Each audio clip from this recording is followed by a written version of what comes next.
ஒரு சிறிய கிராமத்தின் ஓரத்தில் பல வருஷங்களாக காலியாக இருந்த ஒரு பழைய வீடு. அந்த வீட்டை பற்றி கிராமத்தில் நிறைய வதந்திகள் இருந்தது. ஒரு நாள் புதிய குடும்பம் அந்த வீட்டுக்கு குறி வந்தது.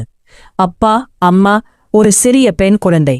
அவர்களுக்கு அந்த வீட்டின் பழைய ரகசியம் தெரியாது. முதல் இரவு சரியாக 2 மணிக்கு டக் டக் டக் கதவு தட்டும் சத்தம். அப்பா மெதுவாக கதவை திறந்தார். அடுத்த சில நாட்களில் லைட்ஸ் தானா ஆஃப் ஆகுது. குழந்தை யாரோ பேசுற மாதிரி பேசுது. வீட்டுக்குள் குளிர் அதிகமாகிறது. அம்மா பயப்பட ஆரம்பிச்சாங்க. உண்மை தெரிஞ்சுக்க அப்பா சிசிடிவி கேமரா வைக்கிறார். அந்த இரவு மீண்டும் 2 மணி கதவு தட்டும் சத்தம். காலை ஃபுட்டேஜ் பார்த்தபோது வெளியில் யாருமே இல்லை. ஆனா கதவு தானாக மெதுவாக திறக்கிறது. அதுக்கு பிறகு கேமரா கிளிச் ஆகுது. கிராமத்தில் இருந்த ஒரு வயதானவர் சொன்னார், இந்த வீட்டில் முன்னாடி இருந்த குடும்பம் ஒரு இரவில் மர்மமா காணாமல் போயிட்டாங்க. அந்த குழந்தை ஒரு படம் வரைந்தது.